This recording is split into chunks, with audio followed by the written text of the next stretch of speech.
Hi, I'm Alan Lally-Francis, Head of Influencing at ACEVO, the Network for Charity and Civil Society Leaders. This is Leadership Worth Sharing, a podcast where civil society chief execs talk about their careers, experiences, and what leadership means to them. In this first episode of 2022, I'll be talking to Sarah Atkinson, who's the CEO of the Social Mobility Foundation. I'll be talking to Sarah about the work that the organisation does to support young people from disadvantaged backgrounds in their professional journeys, the importance of charities participating in this year's Social Mobility Index, class, and why being mentor can help us become better leaders.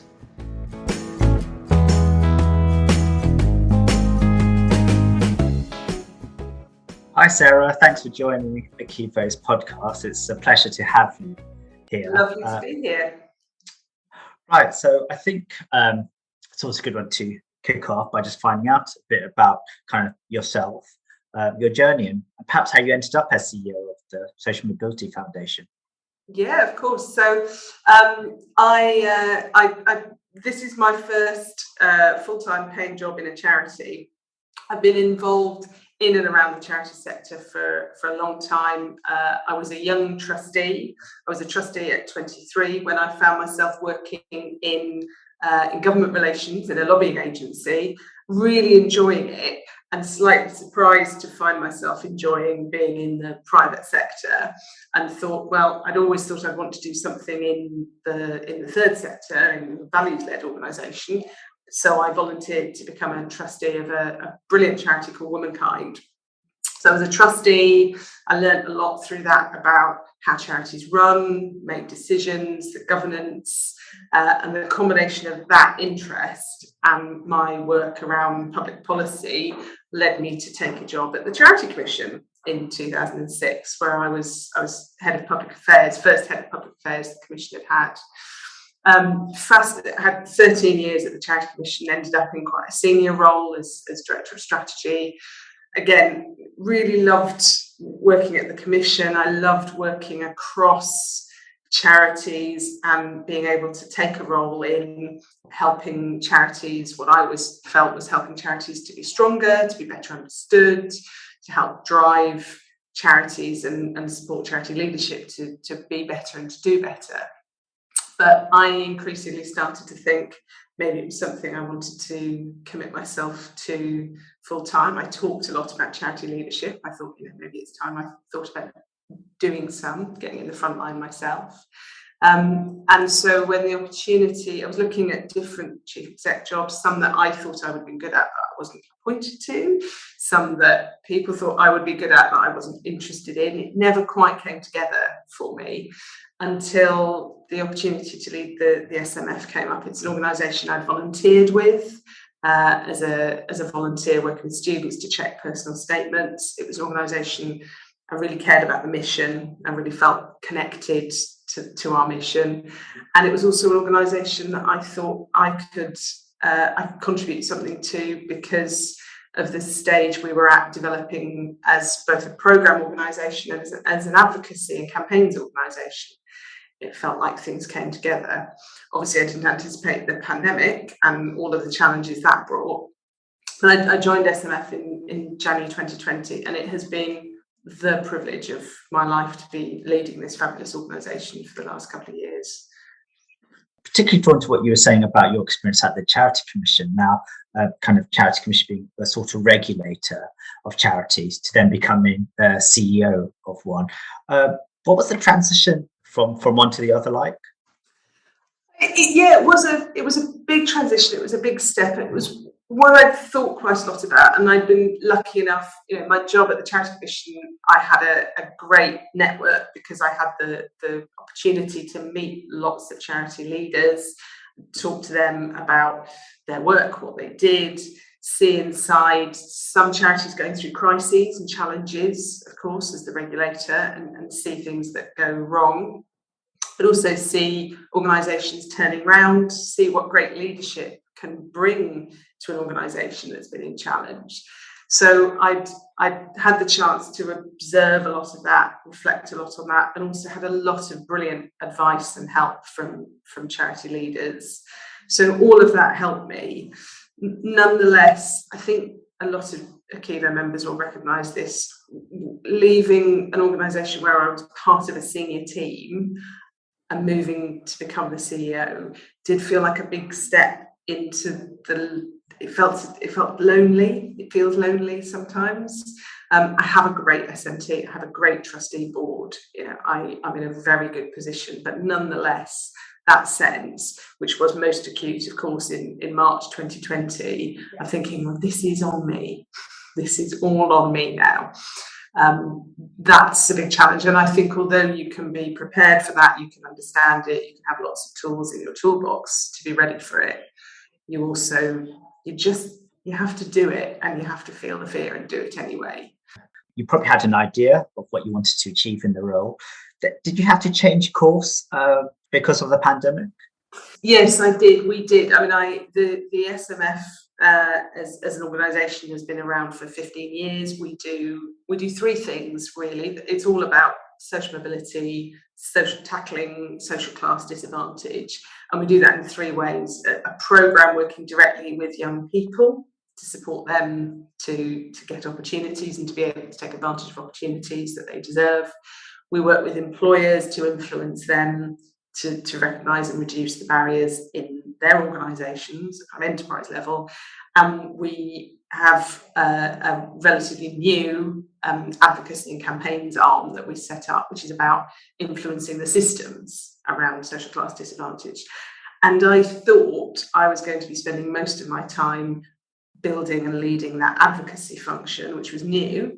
I thought the programme, which is 15 years old and incredibly successful, I could leave to run itself for at least the first year. As it was, dropped into the pandemic 70 days in, we had to really think about the programme. How do we deliver the outcomes on the programme when we can't deliver it in any respect in the way that we normally do? And advocacy and campaigns actually had to go on pause for a little while, because if you remember back in those really immediately difficult days, the news agenda, the policy agenda, everything was about this pandemic. What is it? What's it doing to us? And how do we explore it?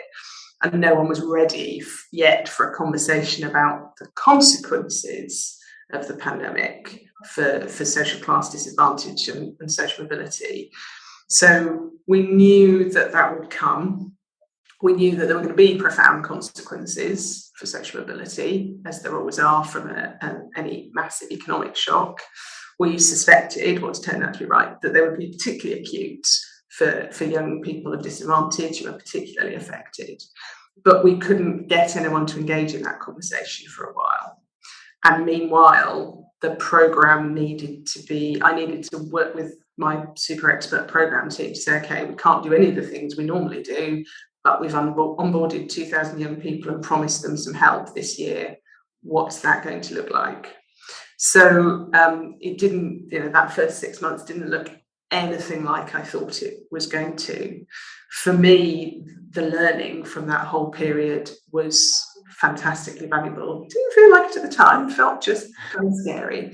And in some ways being new, again, for me, was probably helpful, because I didn't grieve the things that we weren't doing, because I didn't miss them. I wasn't used to them. And I was able to step back a little bit with the benefit of fresh eyes and say, okay, well, it's all going to have to be different. So let's work through that. So I think we'll probably touch on some of the things you mentioned about the work of SMF. But one thing before I forget I do want to talk about is social media and Twitter fame. So my Twitter fame, Sarah, is if I get 3 likes, I'm happy with that. Although this is kind of the first time we've kind of met, I knew a lot about you, and because you went viral on Twitter back in 2020 after posting a picture. Would you mind telling our listeners a bit about that? Yes, it absolutely was the most extraordinary thing. So it came from something that wasn't very nice.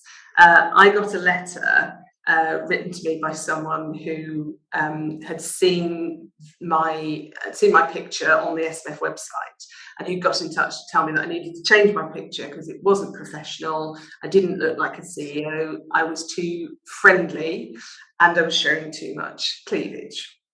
And I opened this letter and it went absolutely bright red. It was the most awful thing.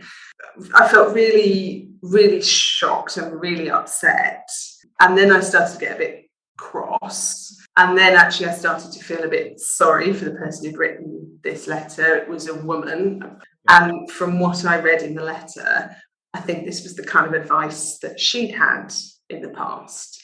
And it was meant as good advice, because it was the kind of advice she had about how to be successful. And I chatted to a couple of people in my team and a couple of people I know in the sector about this. And one of them, Zoe Amar, who works on charity digital leadership, really encouraged me to share it and to share those thoughts. And what I ended up doing was sharing the experience, and then sharing a picture of myself, not my CEO website picture that had been criticised, but actually a very personal picture of me a few hours after giving birth, looking pretty ghastly, sharing that picture and saying, look, I think I look like a CEO because I am a CEO, and I think this picture looks like a CEO.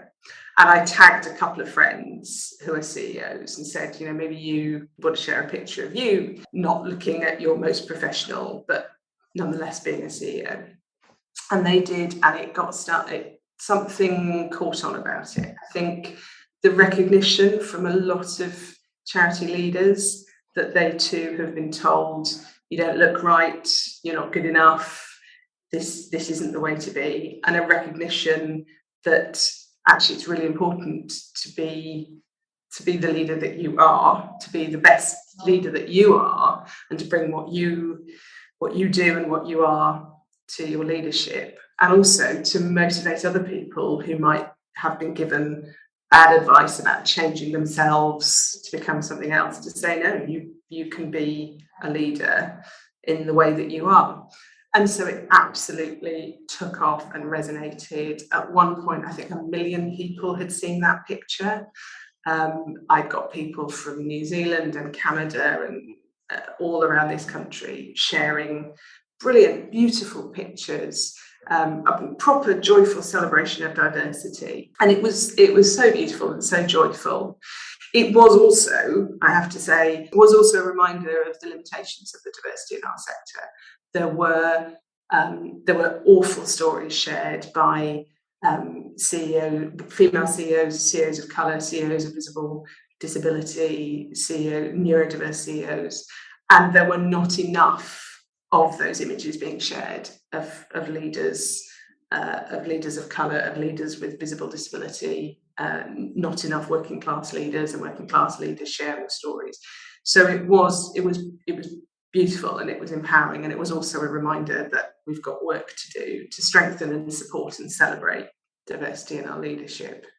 Also, I think it just galvanized a whole group of people, whether they were CEOs or not, right? And I think, often it comes from a place of vulnerability and hurt, isn't it? But then being able to articulate what people are often silent about, and all of a sudden it allows them permission to speak about their experience. And I thought that was really powerful.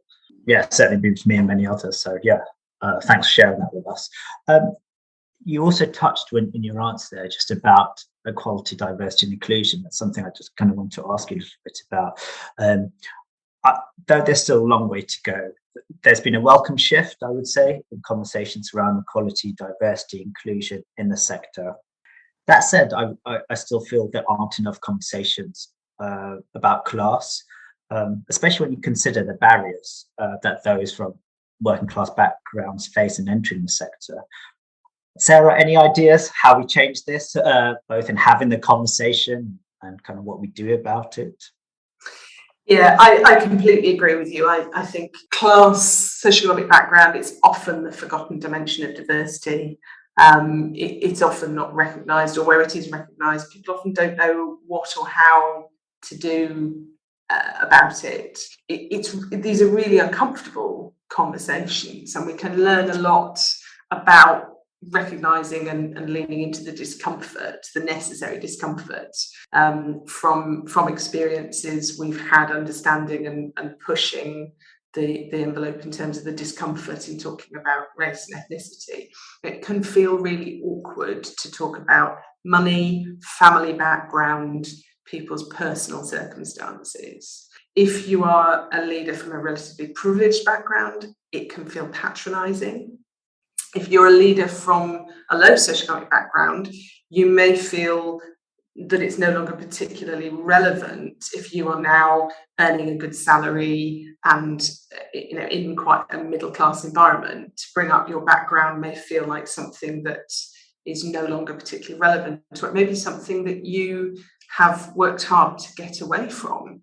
You may feel, I've had really senior people tell me that they don't have university degrees, but they still don't like to tell people that, because despite all of their success and all of their track record, people will still think badly of them if they find out they don't have a degree.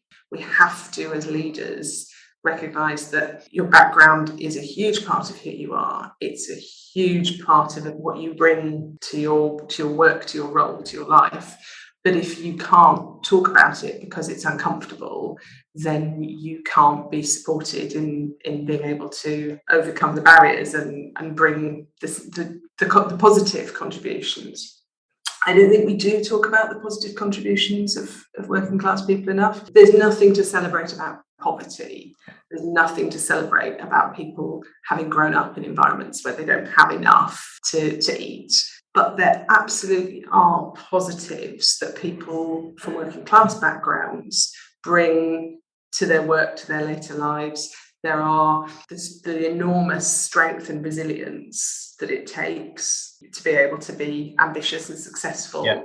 The brilliant, the value for money cost consciousness that comes from absolutely knowing the value of things when you don't have a great deal growing up, that brings a real kind of sharpness and respect for money. The really kind of strong positives about connecting with people from ordinary backgrounds, understanding if you are a charity or any other organisation where you're designing services for people from disadvantaged backgrounds, or building communities, or wanting to connect with all perspectives and all voices, if you don't have people in that room who've grown up in different backgrounds, then you're going to have to work an awful lot harder to develop that and to do that right. And if you want people to trust you as an organisation, trust your services, trust your mission, trust your credibility, they need to see that you are bringing them into the conversation and the decision making, that there's a seat at the table. So there are enormous positives, and we do have to talk about those positives. I think as well, we just have to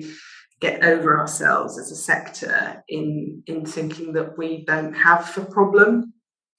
You may not have to have a degree to get into jobs in the charity sector, but a heck of a lot of people do.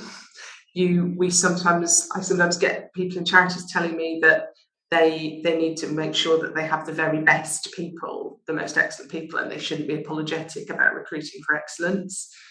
Absolutely not. No one is talking about dropping standards. We're just saying that people who've had a more challenging start to their lives, people whose education background may be unconventional, may have as much or more excellence to bring. You need to see that. So we need to remember that we do have hard barriers in the way around qualifications we expect and unpaid work experience that we expect. And we have soft barriers in the way. If everybody in a policy team is white, middle class, and has been to a Russell Group university, even if you aren't actually stopping someone from joining your organisation and being part of that team, you may well find that it's really uncomfortable for them to be a full part of that team, and you need to recognise that your culture may not be welcoming. Good news is there's an awful lot that we can do about this. Some of these things are relatively straightforward, thinking about how we recruit, how we offer people opportunities to experience our sector, the roles that we do, the work that we do. There's outreach and work experience opportunities. Some of these things are hard. Culture, recognition of those barriers, getting people from working class backgrounds into senior positions. Some of this is hard and it's going to take time.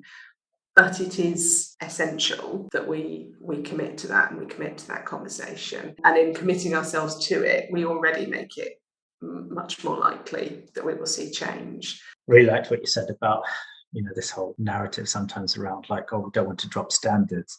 I just can't stand it, if I'm honest. It's under that assumption. People from certain backgrounds don't have the qualifications or potential or ability to do anything rather than the structures they're born within. And in some ways, I think like surely sometimes it's an extra positive if you've gone through all this other stuff and you're still there. That gives you kind of an added benefit. And I think particularly, from personally speaking, I know we've got some policy experience, Sarah, but like, anyone worth their salt, we talk about lived experience. You go out to the communities, they have the good stuff. There's a solution, bring them in. Turn theory into kind of the real assessments of what's needed, led by these communities. A lot of what you said actually ties into the work of the Social Mobility Foundation. I know you touched on it, Sarah. Founded around 15 years ago. Why was it set up? Yeah, so ACEVO was created around the very well documented set of facts around the family you grow up in, the area you grow up in, the school you go to determines hugely your education and career outcomes, much more than how hard you work or how talented you are.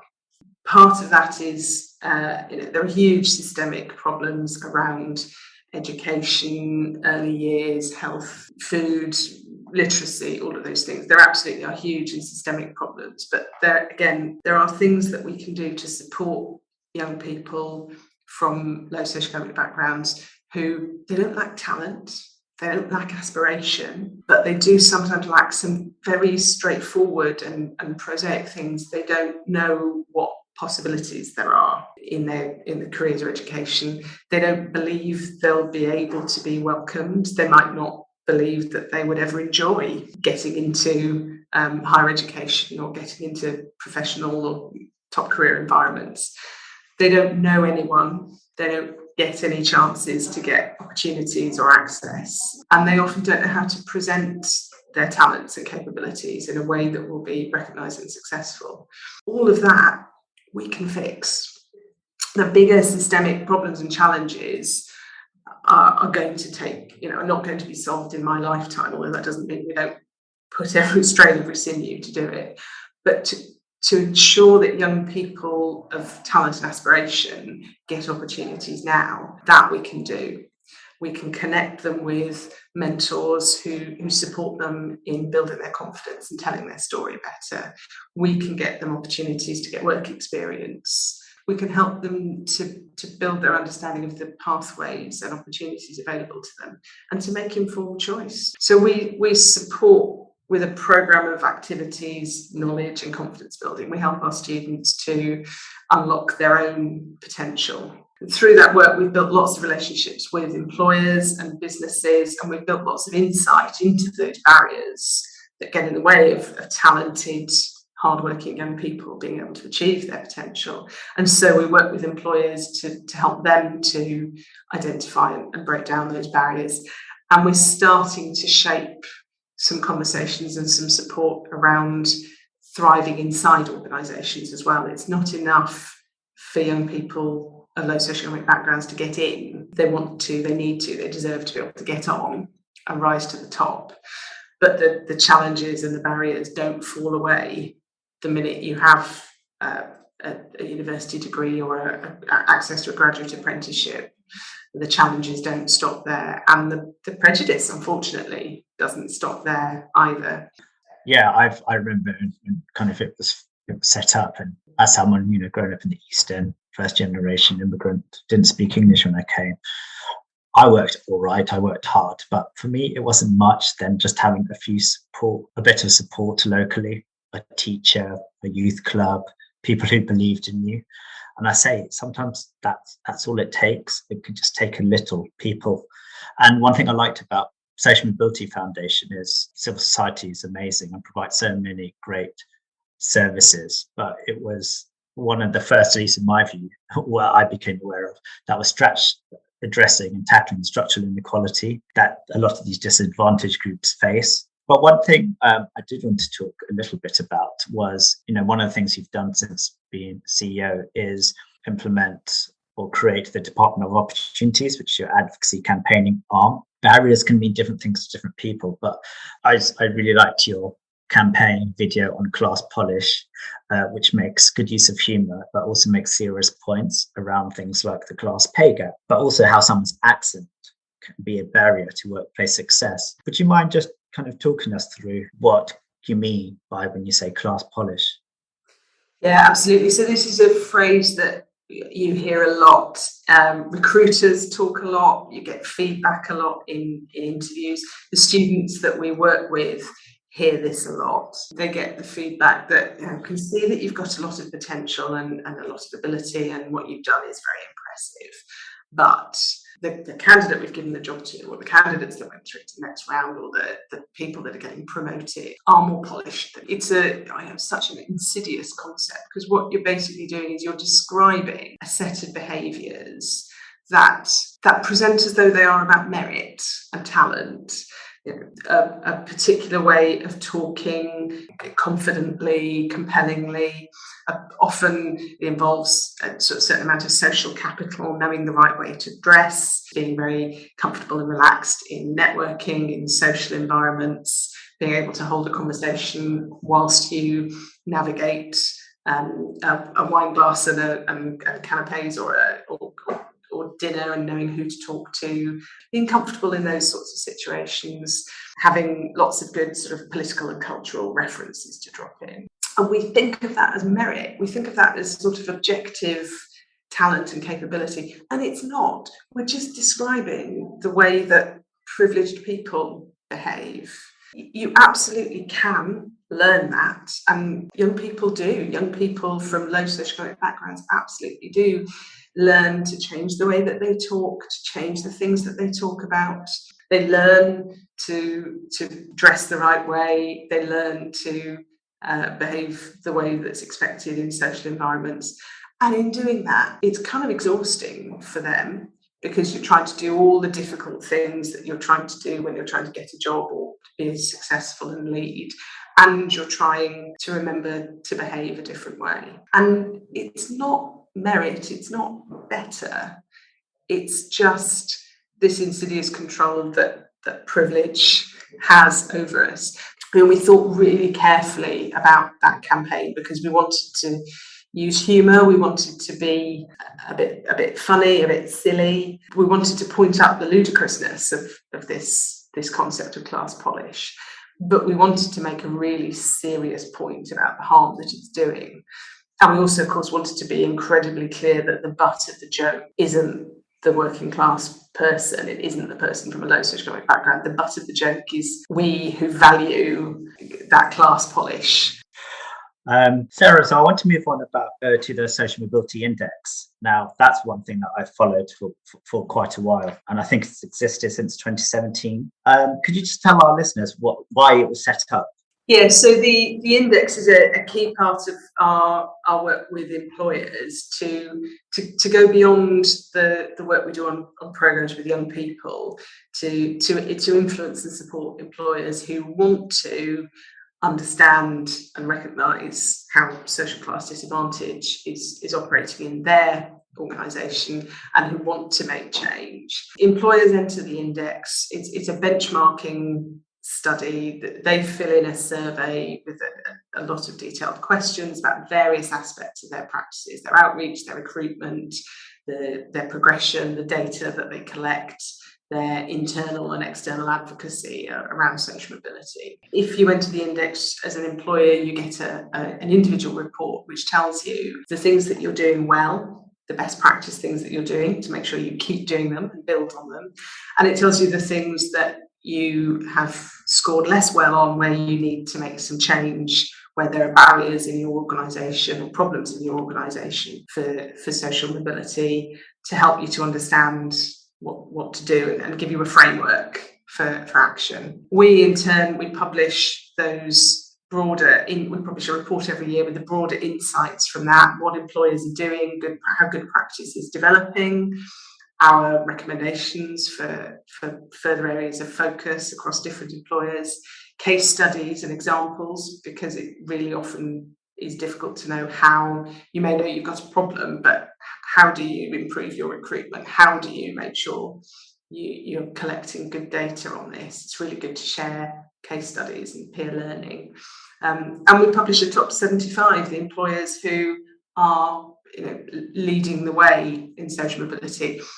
I won't say that even those top 75, even those top 5 don't have a lot of work to do and a long way to go, but we highlight the employers who are prioritising this, working on this, to encourage others and to share the message. When I was looking at that top 75, there was a lot of household kind of businesses and organisations on there. When I looked at it, though, there did seem to me a bit of a distinct lack of charity representation, particularly when you compare that to the private and public sector organisations that had. Given all that we've talked about, the kind of underrepresentation of people from disadvantaged backgrounds in our sector, and the fact that we're certainly not exempt, how important and vital is it that charities enter this year, and how will SMF support those who do enter? It could seem a bit scary. Yeah, absolutely. I mean, so I am really keen personally to work with charities, to have more charities as part of this. I care about our sector being better and stronger and more diverse. I care about our sector having the best talent and our work and our incredibly important work having the best, strongest people doing that work, which means we have to be open to talent wherever it comes from.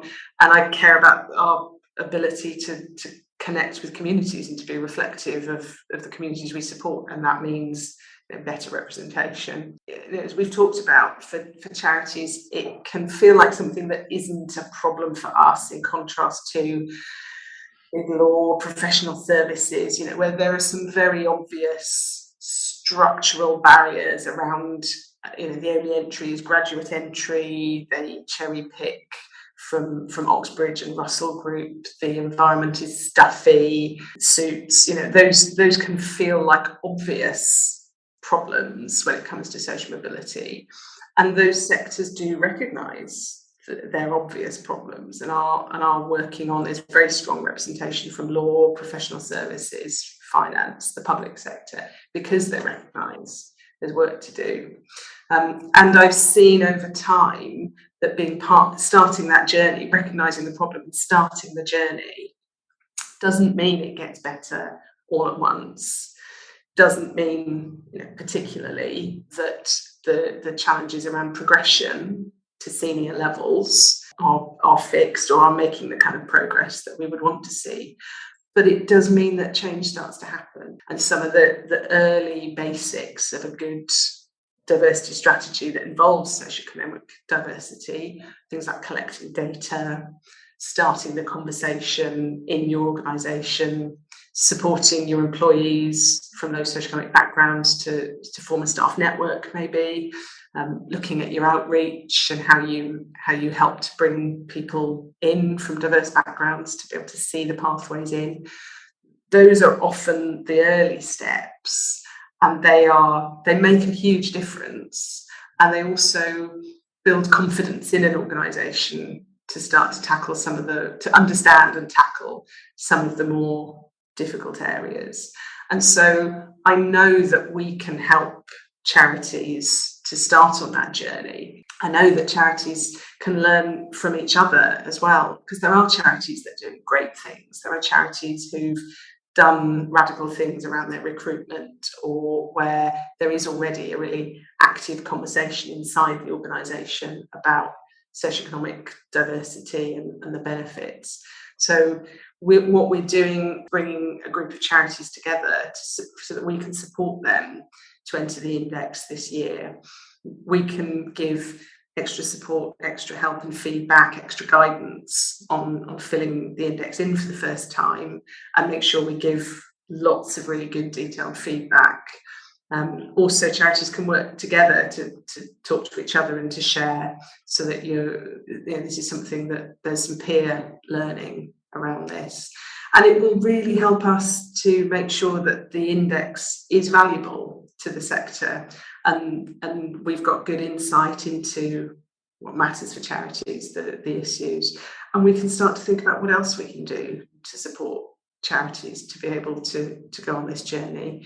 because I'm really confident it's not a lack of will or a lack of core kind of understanding of the merits of diversity. It is about the resources, the knowledge, the challenge of prioritising this when there are so many things to prioritise and so much vital work to do, and probably a little bit of nervousness if I go into this and I'm not doing it well. Does that hurt me as a mission-led organisation? And we want to support organisations to do this. There's a lot of change that's needed, so we start now. So I guess we're kind of coming towards the end of our chat, but I guess I just want to flip it slightly. You're a chief executive and a trustee. You're also a mentor. Often, I'm sure people are coming to you for advice. What's the answer, Sarah? I've done that certainly in this conversation. But I just want to flip that slightly. Let's talk about your mentees. What's the biggest lesson or lessons that your mentees have taught you, and how have these actually helped and shaped your leadership role? Gosh, that is a good question. Mentoring is fantastic because you get to work with interesting people, different people who are struggling with things. I often think as a mentor, the most valuable thing I'm giving them is space in which the deal is you're going to talk about you and I'm going to talk about you. Both of us are here for you. And that's unbelievably precious, except it's also completely easy. That I can give a mentee, it's incredibly easy, and yet we make it so rare and so precious. So I think probably the biggest lesson that mentees and mentoring has taught me is not to make that so hard, not to apologise for sometimes needing a bit of space in which you're going to ask someone to help you, because I know how easy and how rewarding it is as a mentor to do that. To feel that you've helped someone, even though you haven't done anything except be on the other end of the phone or the other end of the Zoom or sitting across the coffee table from them. But that by giving them that, it unlocked in them so much that they could do anyway. They knew the answer, they knew what they wanted to do, they knew what was going to have to happen, but they didn't have the time and the space to work that out. And yet it's very, very easy to do that. Also, that people are so hard on themselves. I've had mentees, really beating themselves up over things. You just stand back and go, you're doing 150 amazing, difficult things. Of course, you're finding this one amazing, difficult thing difficult because it is difficult. And you're trying to do a lot of difficult things to a really high standard. And so I try and remember to turn all of that advice back on myself. Thank you, Sarah, for taking the time to talk to us at ACEVO on this podcast. Shed loads, and just thank you for the work you're doing at Social Mobility Foundation and leading it so well. So on that note, I'll say goodbye for now and thank you again. Thank you, Alan. It's been a real pleasure. This was Leadership Worth Sharing, the podcast by and for civil society leaders. Thanks for listening, and we'll meet again in a few weeks. If you want to know more about ACEVO, check out our website, acevo.org.uk. That's acevo.org.uk. And follow us on Twitter, twitter.com/ACEVO. Bye.